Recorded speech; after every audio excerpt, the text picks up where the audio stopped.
Now we come to the new chapter called Laws of Motion.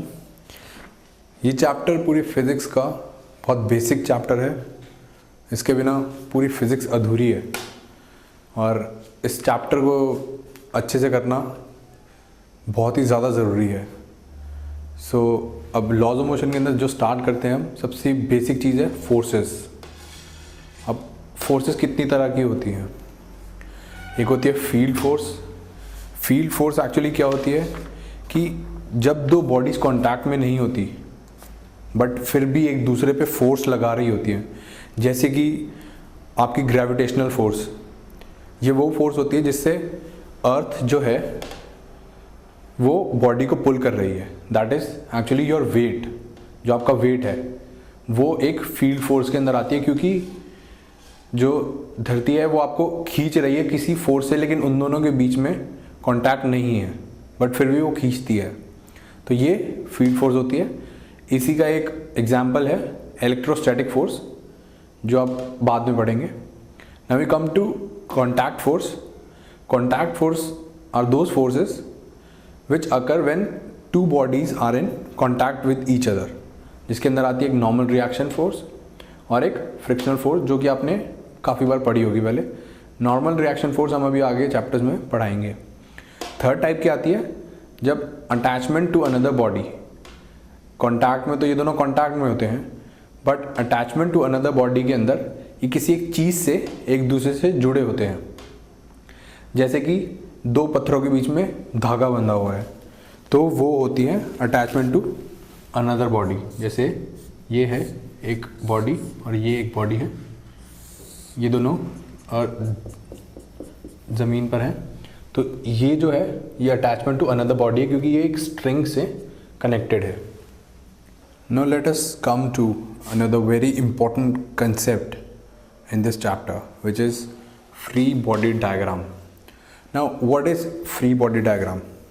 Actually let us say कि कोई भी book है वो रखी है ज़मीन पे, ठीक है. तो अब इस बुक का हमको फ्री बॉडी डायग्राम बनाना है. तो फ्री बॉडी डायग्राम कैसे बनाएंगे?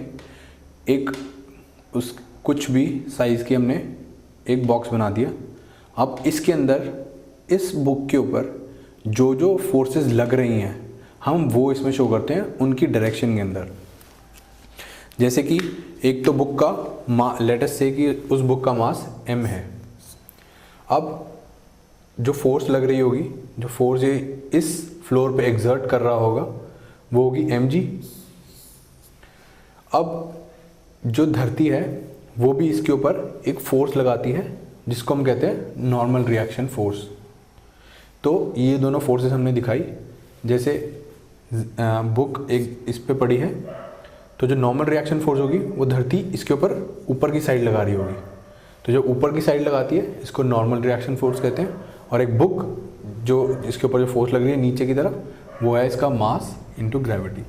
लेट अस से कि एक बॉल है ये और एक ये वी ग्रूव के अंदर पड़ी है, मतलब कटा हुआ है ये साइड से पूरा, बहुत वॉल टाइप की है ये, सपोज करो. तो अब इनके इस बॉल का हमको फ्री बॉडी डायग्राम बनाना है. तो हम कैसे बनाएंगे? एक तो इसका अपना मास हो गया, वेट, जो इसका कुछ वेट होगा वो इसका वेट है. और यहाँ ये जो इससे टच कर रहा है इसकी वजह से नीचे नहीं जा पा रहा, तो एक इस डायरेक्शन में जो नॉर्मल रिएक्शन लगती है वो जो हमारी धरती होती है, जो भी सरफेस होता है, इसके परपेंडिकुलर डायरेक्शन में लगती है.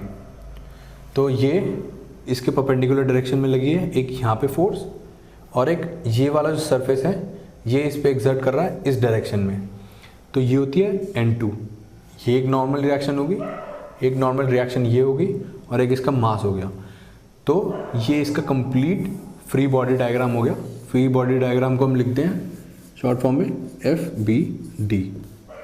आपकी जो मटेरियल है उसमें हर चीज़ बहुत अच्छे से एक्सप्लेन करी गई है. आप उसको रेफ़र करें और इसको अच्छे से समझने की कोशिश करें. लेट अस से दैट दो आपकी बॉडीज़ हैं इन जो कि एक स्ट्रिंग से अटैच्ड हैं. तो अब टेंशन क्या होगी? लेट अस से कि ये बॉडी मूव कर रही है, तो अगर आप रियल लाइफ में सोचें कि एक बॉडी मूव करती है और उसके बीच में स्ट्रिंग अटैच होती है, तो दूसरी बॉडी भी मूव करने लग जाती है। ये क्यों मूव करेगी? क्योंकि एक फोर्स इस बॉडी पे भी लग रही है। ये जो हमारी बॉडी 1 है, एक फोर्स इस बॉडी पे भी लग रही है। बट अगर आप देखें, हम फोर्स जो अप्लाई कर रहे हैं वो 2 नंबर बॉडी पे अप्लाई कर रहे हैं, तो कुछ फोर्स इस पे भी ट्रांसफ़र हो रही है। वो फोर्स ट्रांसफ़र क्यों होती है? क्योंकि ये जो स्ट्रिंग है आपकी, इसमें एक फोर्स आती है टेंशन T। तो अब हम उसको फ्री बॉडी डायग्राम अगर हम 1 का बनाएं तो उसमें कैसे होगा? ये तो नॉर्मल रिएक्शन जो आपको मैंने बताया था कि ऊपर की डायरेक्शन में होगा धरती की वजह से। एक इसका मास होगा जिसकी वजह से आपकी फोर्स लग रही होगी। एक फोर्स आएगी टेंशन T, जो कि इसको इस तरफ खींच रही होगी। तो जब बॉडी इस तरफ खींच रही है तो जो टेंशन आएगी उसकी डायरेक्शन भी इस तरफ ही आएगी। तो इसे कहते हैं हम tension. Now let us come to this normal reaction. I'll explain normal reaction by giving an example. Let us say कि 3 बॉडीज़ हैं जो कि धरती पे रखी हुई हैं। बॉडी C जिसके ऊपर बॉडी B है, जिसके ऊपर बॉडी A है। अब हम इसके अगर तीनों के अलग अलग फ्री बॉडी डायग्राम बनाएं तो हमको दिखेगा कि जब ये नीचे पड़ी है तो B का जो सरफेस है, B और A के बीच में एक नॉर्मल रिएक्शन लग रहा होगा जिसे हम कहेंगे N1। अब अगर हम A का फ्री बॉडी डायग्राम बनाएं तो उसके अंदर देखेंगे, एक तो A का मास होता है जिसको हम WA से डिनोट करते हैं, जो कि नीचे की डायरेक्शन में होगा। अब एक फोर्स होगी N1 जो कि ऊपर की डायरेक्शन में होगी, जो कि B A पे लगा रहा है। ऐसे ही अगर हम B का फ्री बॉडी डायग्राम बनाएं तो हमको पता चलेगा कि एक फोर्स है C जो कि C और B के बीच में, जो कि C अप्लाई कर रही है B के ऊपर की डायरेक्शन में, जो कि N2 है।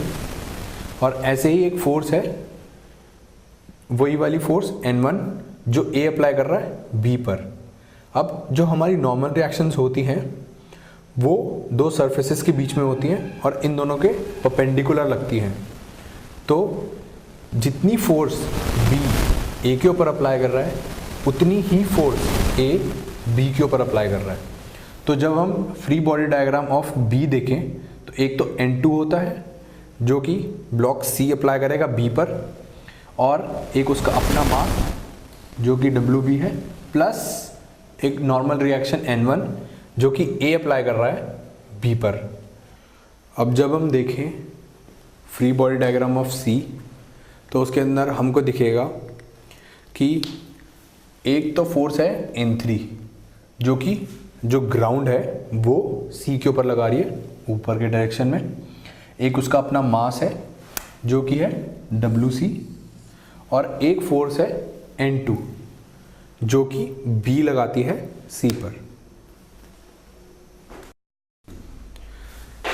इक्विलिब्रियम क्या होता है कि लेट अस से कि हमारे पास कोई बॉडी है, कोई भी सपोज करो कोई भी किताब रखी है या कुछ भी रखा है ज़मीन पे, तो इक्विलिब्रियम इसके अंदर कब होगा? जब इसके अंदर जो टोटल फोर्सेस होंगी उनका नेट सम 0 होगा, तब वो इक्विलिब्रियम में होगी। और जब ये बॉडी इक्विलिब्रियम में होगी तब इसका कोई भी मोशन नहीं होगा, इसके ऊपर कोई भी फोर्स नहीं लग रही होगी, इसका एक्सेलरेशन नहीं होगा, एक्सेलरेशन इसका 0 होगा, जो आपने काइनेमेटिक्स में पढ़ा है एक्सेलरेशन। जब एक्सेलरेशन 0 होता है तब वो बॉडी इक्विलिब्रियम में कहलाई जाती है। Now let us come to this topic, resolution of a force. Resolution of vectors जो आपने पढ़ा है काइनेमेटिक्स के अंदर, ये भी फोर्सेस भी बिल्कुल वेक्टर्स की तरह ही काम करती हैं और इनको भी बिल्कुल वेक्टर्स की तरह रिजॉल्व करा जाता है। Let us take an example to understand this resolution of force. एक बॉडी है जो कि एक प्लेन पे पड़ी। Now let us define resolution by taking an example. आपको रेजोल्यूशन ऑफ वेक्टर आपने जो काइनेमेटिक्स में पढ़ा है, वैसी रेजोल्यूशन ऑफ अ फोर्स होता है, फोर्स को भी बिल्कुल उसकी तरह ही रिजॉल्व करा जाता है। लेट अस से कि एक बॉडी है, ये आपकी एक प्लेन पे पड़ी है, जो प्लेन जो है आपकी हॉरिजॉन्टल से 30 डिग्री का एंगल बना रहा है। तो ये जो आपकी बॉडी है, इस पर क्या क्या फोर्सेस लग रही हैं, एक तो वेट, और एक जो इसका नॉर्मल रिएक्शन है जो ये बॉडी लगाएगी अपने परपेंडिकुलर ये इस डायरेक्शन के अंदर, और लेट अस से कि एक स्ट्रिंग की वजह से कोई टेंशन लग रही है 30 डिग्री फ्रॉम द वेज। तो हमको जो सारी फोर्सेस हैं, और एक इसमें फ्रिक्शनल फोर्स भी है जो कि इस डायरेक्शन में लग रही है। तो लेट अस से कि हमको क्वेश्चन में ये गिवन है कि हॉरिजॉन्टली और वर्टिकली रिजॉल्व करना है सारी फोर्सेस को, और बी पार्ट कहता है कि इनको parallel and perpendicular direction to the plane में रिजॉल्व करना है। तो अब हम जब ए पार्ट देखते हैं तो उसमें क्या करते हैं, हमको फोर्स, फ्रिक्शनल फोर्स सबसे पहले लेते हैं। तो इसका डायरेक्शन हमको पता है कि हॉरिजॉन्टल जो हमारा होगा, हमारा कुछ ऐसा होगा, ये हॉरिजॉन्टल डायरेक्शन होगी, ये वर्टिकल डायरेक्शन होगी। तो जो फ्रिक्शनल फोर्स है वो हॉरिजॉन्टल से 30 डिग्री बना रही है इस डायरेक्शन में, जो कि हमने बनाया इस डायरेक्शन के अंदर। हॉरिजॉन्टल अगर हमारा ये है तो ये 30 डिग्री एंगल है। तो इसको अगर हम हॉरिजॉन्टल में रिजॉल्व करें तो F cos 30 और F sin 30। सिमिलरली जो नॉर्मल रिएक्शन है वो इस डायरेक्शन की परपेंडिकुलर होगी। तो ये जो एंगल होगा, अगर हम इसको यहाँ पर यूँ एक्सटेंड करें तो ये क्योंकि 90 है, ये आपको बताया मैंने, नॉर्मल रिएक्शन सरफेस से 90 डिग्री पे बनाती है, तो ये एंगल क्या बचा 60 डिग्री। तो ये आ गया हमारा हॉरिजॉन्टल से, अगर इसकी डायरेक्शन ये है तो इसका डायरेक्शन आ गया n cos 60 और वर्टिकल डायरेक्शन में n sin 60। और अगर हम t जो हमारी टेंशन है इसको देखें तो ये एंगल हॉरिजॉन्टल से कितना बना रही है, एक तो ऑलरेडी वेज की वजह से 30 डिग्री एंगल, और ये इस वेज से 30 डिग्री और, तो टोटल हुआ 60 डिग्री। तो इसको अगर हम रिजॉल्व करें तो t60 एंड t sin 60। अब अगर हमको पैरेलल और perpendicular to the plane directions में रिजॉल्व करना है तो हम देखते हैं कि जो फ्रिक्शनल फोर्स है ये प्लेन के पैरेलल चलती है, और जो नॉर्मल रिएक्शन फोर्स है ये प्लेन के परपेंडिकुलर डायरेक्शन में जा रही है। सिमिलरली अगर हम टेंशन को देखें तो टेंशन वेज से 30 डिग्री बना रही है। तो अगर ये ऐसे 30 बना रही है इससे, तो हम इसको अगर इसके पैरेलल प्लेन में करेंगे तो t cos 30, जो कि ये आया t cos 30, ये आ गया पैरेलल टू द प्लेन, और एक आएगा t sin 30। सिमिलरली जो ये इसका मास होगा W, ये अगर हम इसको रिजॉल्व करना हो तो हम इसको क्या करेंगे, इसको एक्सटेंड करते हैं, ये यहाँ से 90, ये 90 हो गया, ये 30 हो गया, ये कितना बचा 60 डिग्री। तो ये आया 60, अब ये 90 होता है तो ये बचा 30 डिग्री, तो ये आ गया यहाँ पे 30 डिग्री। ये आया W cos 30 जो कि आया perpendicular to the plane in this direction, और एक आया W sin 30 which is parallel to the plane in this direction. ये एक नई टर्म है टॉर्क। अब टॉर्क क्या होती है, torque which is denoted by tau, ये जो साइन है इसे हम टाउ कहते हैं। This is F cross R। आपने क्रॉस प्रोडक्ट तो काइनेमेटिक्स में पढ़ा ही है। अब क्रॉस प्रोडक्ट देखने के लिए या टॉर्क की डायरेक्शन, टाउ की डायरेक्शन देखने के लिए हम right hand thumb rule use करते हैं, जिसके अंदर की फोर्स की डायरेक्शन अगर ये है तो हम हाथ को उसके अलोंग बेंड करते हैं, फिर रेडियस की डायरेक्शन की तरफ जाते हैं जो कि R1 है। जो R1 रेडियस होता है वो फोर्स के परपेंडिकुलर होता है, और जो हमारी टॉर्क होगी वो किसी एक पॉइंट की एक्सिस की अबाउट होती है। जैसे कि F1 फोर्स की वजह से A पॉइंट पर, यानी A के अलाउंग कोई भी एक्सिस है तो उस पर कितना टॉर्क लग रहा होगा वो हम कैसे पता करेंगे, F क्रॉस R, तो जो टॉर्क लग रहा है वो मेरे थंब की डायरेक्शन में लग रहा है, जो कि out of the plane of the board है। This is torque tau 1 due to the force F1। अब अगर हम F2 की वजह से A के ऊपर टॉर्क देखें तो वो क्या आएगा, राइट हैंड थंब रूल से ऐसे इस डायरेक्शन में, और फिर R2 की तरफ जाता हुआ ऐसे, तो हमारी जो थंब की डायरेक्शन आई वो अंदर की तरफ आई, तो ये हुआ हमारा torque due to force F2। अब हम डिफाइन करते हैं इक्विलिब्रियम। इक्विलिब्रियम जैसे मैंने आपको पहले बताया कि किसी एक बॉडी पर जब एक्सेलरेशन 0 होती है तो वो बॉडी इक्विलिब्रियम में होती है।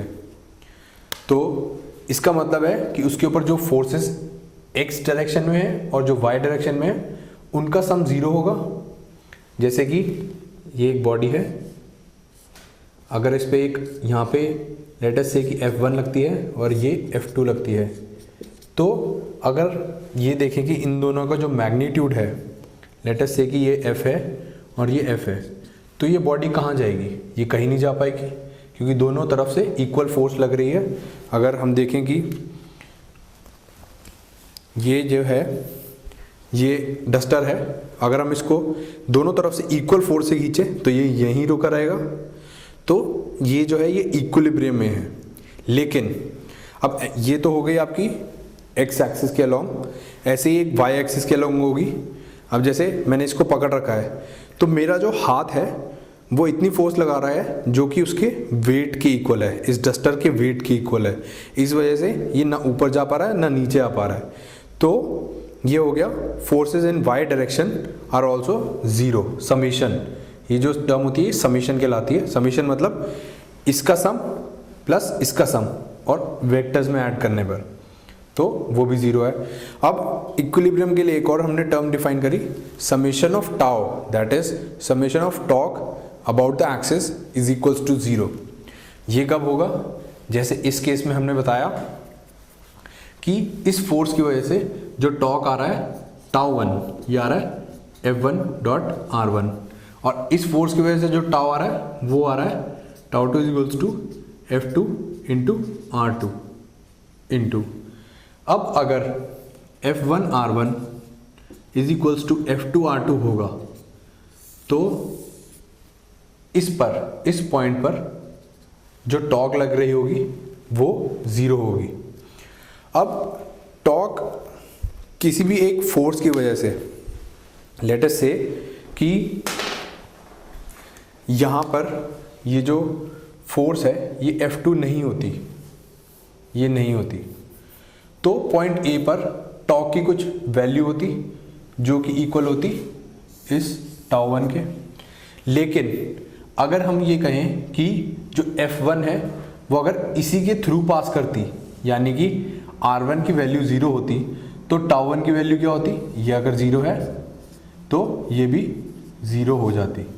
तो इससे हम एक बहुत इंपॉर्टेंट कंसेप्ट पे आए कि अगर कोई फोर्स किसी एक पॉइंट से पास करती है तो उस फोर्स की वजह से जो उस पॉइंट पे टॉर्क आएगा वो 0 होगा। This is a very important concept and you should always remember this concept. This will be used in many of your problems.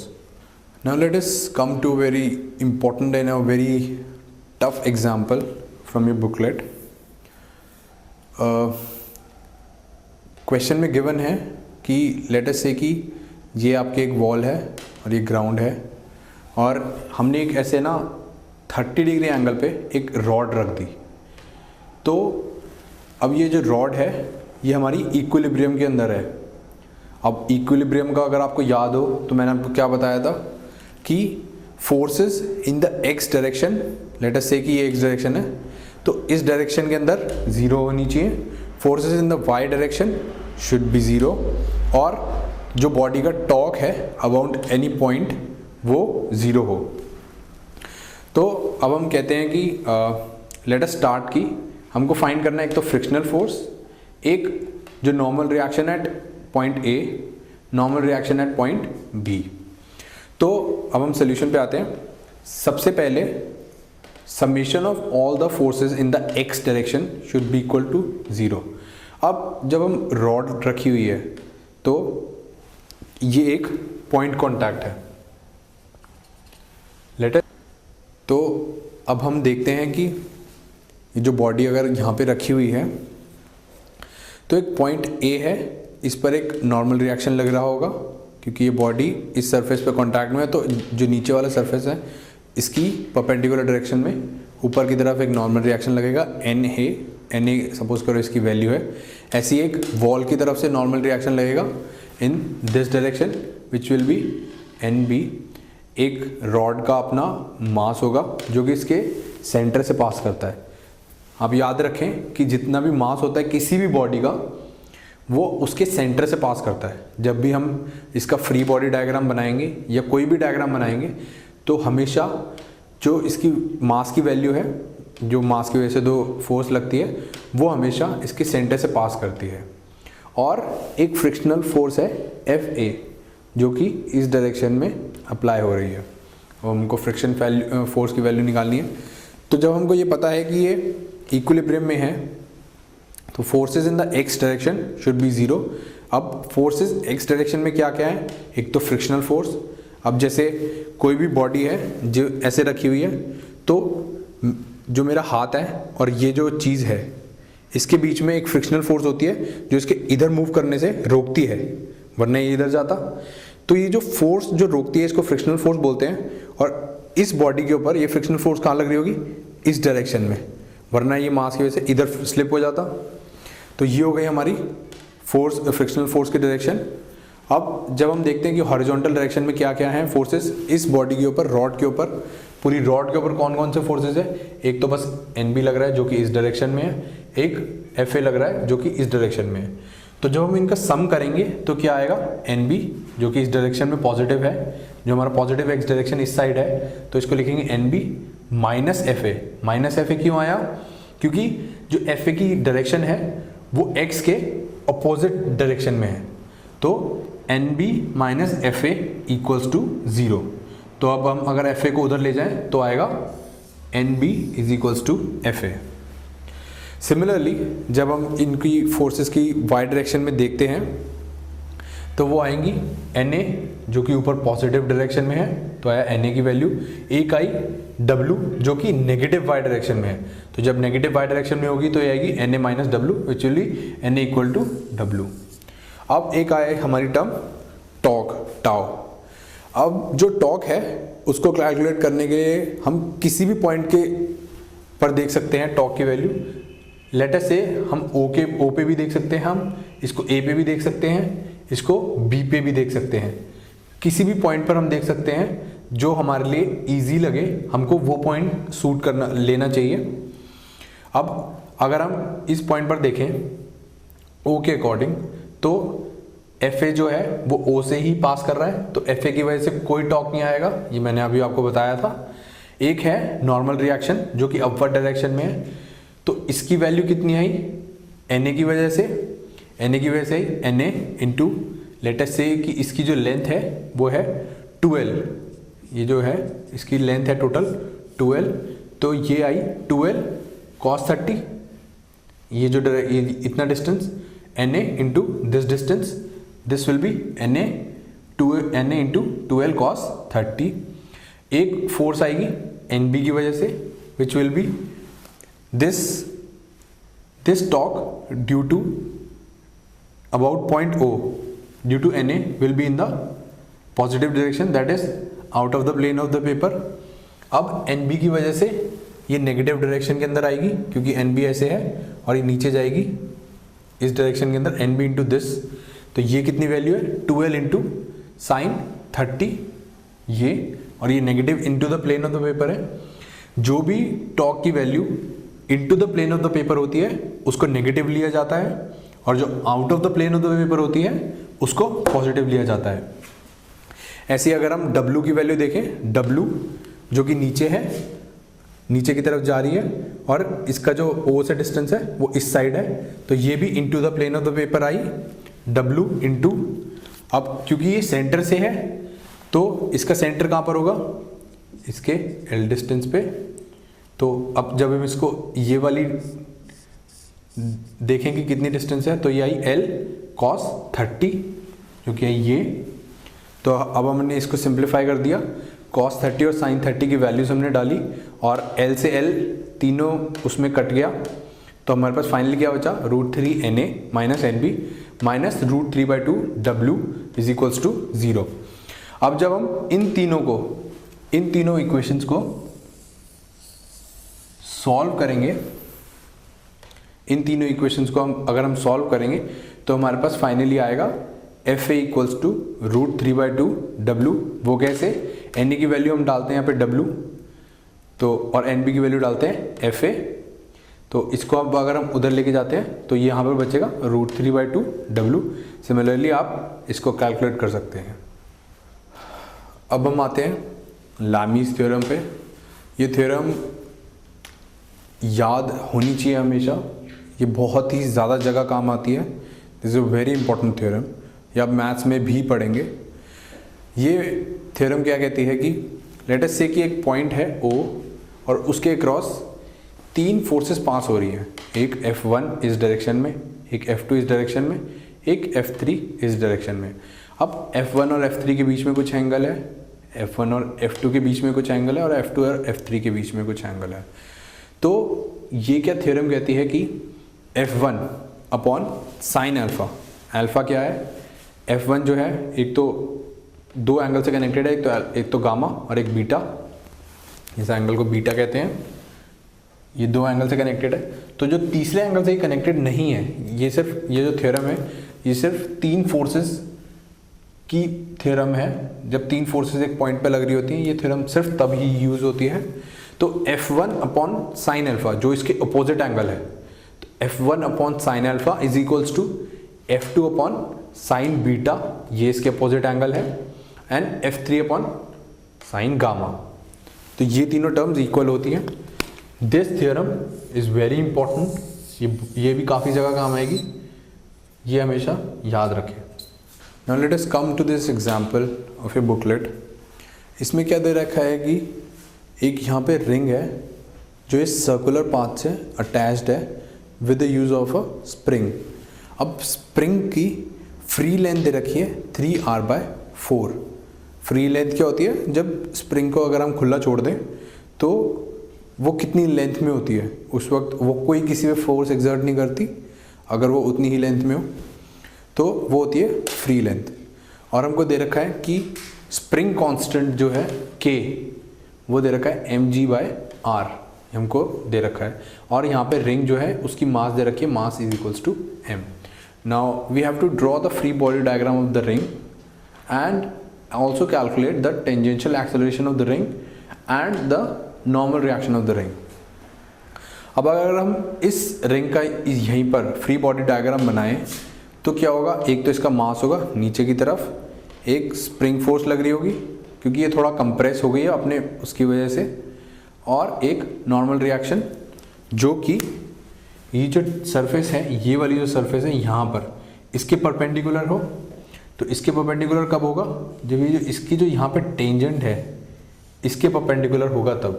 अब आपको पता है कि कोई भी सर्कल होता है, अगर उसके टेंजेंट के परपेंडिकुलर किसी भी एक पॉइंट पे, सपोज करो ये हमने पॉइंट लिया, इसके इस टेंजेंट, यहाँ पर एक टेंजेंट बनाई, इसके परपेंडिकुलर अगर हम कोई भी लाइन मारेंगे, खींचेंगे इस पॉइंट पर, तो वो सेंटर से पास होगी। तो ये जो नॉर्मल रिएक्शन है ये हमेशा सेंटर से पास होगी। तो अब हम देखते हैं कि जो स्प्रिंग है उसके अंदर एक्सटेंशन कितना हुआ है, ये जो स्प्रिंग है इसके अंदर कितना एक्सटेंशन हुआ है। अगर हम इसके अंदर कैलकुलेट करें कि ये इसकी लेंथ है टोटल और ये यहाँ से 60 डिग्री बना रही है, तो हम देखते हैं कि CO जो है पॉइंट है, CO this is the radius R। Similarly CP ये भी रेडियस R है। जब ये दोनों एंगल इक्वल हो गए, इसका मतलब ये भी 60 डिग्री है, ये आपने 10th में आपने पढ़ा होगा ट्रिग्नोमेट्री में, ये 60 डिग्री है, आइसोसेलेस ट्रायंगल बन गया ये, तो ये भी 60 डिग्री है, ये भी 60 डिग्री हो जाएगा। अब 2 एंगल 60 डिग्री हो गए तो थर्ड भी एंगल हमारा 60 डिग्री होगा। इसका मतलब COP जो ट्रायंगल है वो इक्विलैटरल ट्रायंगल है। इसका मतलब OP जो लेंथ है वो हमारी R है, OP। अब OP क्या है? हमारी लेंथ ऑफ स्प्रिंग। अब हमको दे रखा था कि L जो कि इसकी फ्री लेंथ होती है वो 3R/4 थी। इसका मतलब जो हमारी स्प्रिंग है वो कुछ खिंची हुई है। तो ये क्या हुआ, हमारी जो बाकी बची लेंथ हुई कितनी खिंची हुई है? x = R - 3R/4। 3R/4 जो इसकी फ्री लेंथ थी और R जितनी लेंथ अब हो गई है, तो R/4 से ये एक्सटेंड हो गई है। ठीक है, तो जो फोर्स स्प्रिंग लगा रही होगी इस रिंग पर अंदर की तरफ, क्योंकि अगर ये जो स्प्रिंग है ये खिंच चुकी है तो ये वापस कंप्रेस होना चाहेगी। तो जो ये जो रिंग है, इस रिंग पर ये फोर्स लगाएगी अंदर की तरफ, विच will be in this direction. तो जो हमारी फोर्स की वैल्यू आएगी वो आएगी K×X, K जो कि स्प्रिंग कांस्टेंट होता है, ये आपको पता होगा। और ये हमको दे रखी है इसकी वैल्यू क्वेश्चन में, विच इज mg/r। तो mg/r × R/4। So spring force comes out to be mg/4. Now let us calculate tangential acceleration of the ring. तो टेंजेंशियल एक्सेलरेशन कैलकुलेट करने के लिए हमने क्या करा, हमने जो कोऑर्डिनेट एक्सिस डिफाइन करी वो ऐसे डिफाइन करी कि जो पॉइंट P है उस पे जो टेंजेंट है उसके अलॉन्ग एक्स एक्सिस और उसके परपेंडिकुलर डायरेक्शन में वाई एक्सिस। तो अगर हम इस एक्स एक्सिस के डायरेक्शन के अंदर देखें तो हमारी क्या क्या फोर्सेस आएंगी?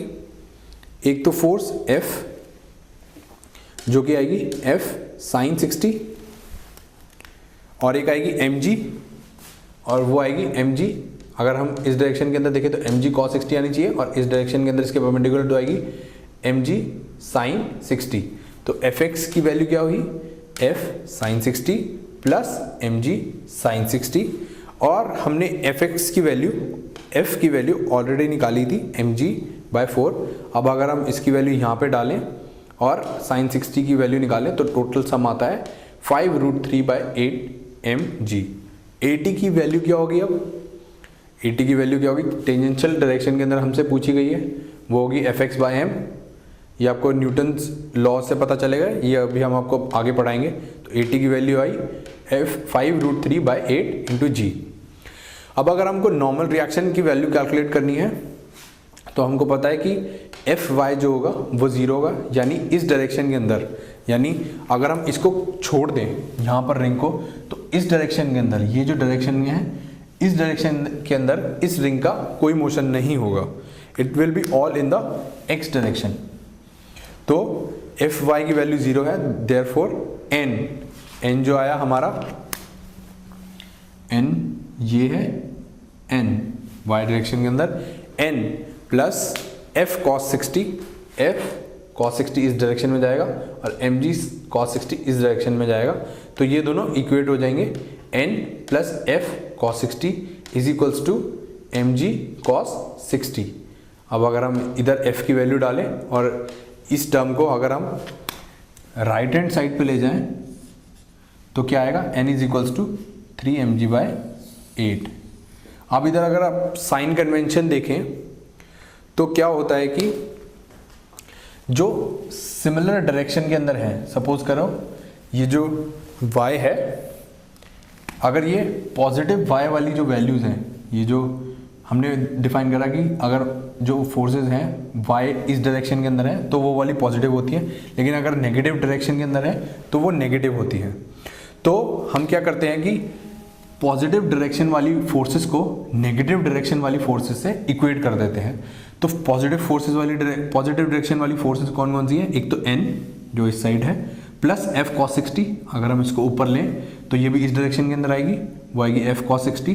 अब नेगेटिव डायरेक्शन वाली कौन सी है? mg cos 60, mg cos 60 उस डायरेक्शन के अंदर जाएगी, ऐसे आ जाएगी, ये देखिए ये इस डायरेक्शन के अंदर आ जाएगी। तो इधर जाने वाली फोर्सेस इधर जाने वाली फोर्सेस के इक्वल होनी चाहिए, या फिर हम इसको क्या लिख सकते हैं, क्योंकि mg नेगेटिव टर्म में है तो अगर हम इसको इक्वल टू हटाकर यहाँ पे minus this is equals to 0, क्योंकि अगर यहाँ पे F Y is equals to 0 था, तो अगर हम इसी इक्वेशन में डालें तो n प्लस एफ कॉस 60, क्योंकि ये दोनों पॉजिटिव हैं इसलिए पॉजिटिव, और क्योंकि ये नेगेटिव डायरेक्शन में जा रहा है तो इसके आगे हम नेगेटिव साइन लगा देते हैं और इक्वेट कर देते हैं इसको 0 से। दोनों तरीके बिल्कुल सेम है। ये जैसे जैसे आप क्वेश्चंस प्रैक्टिस करते रहेंगे आपको जो साइन कन्वेंशन है ये बिल्कुल क्लियर होता रहेगा। आप प्लीज़ ध्यान रखें कि यहाँ पर गलती से भी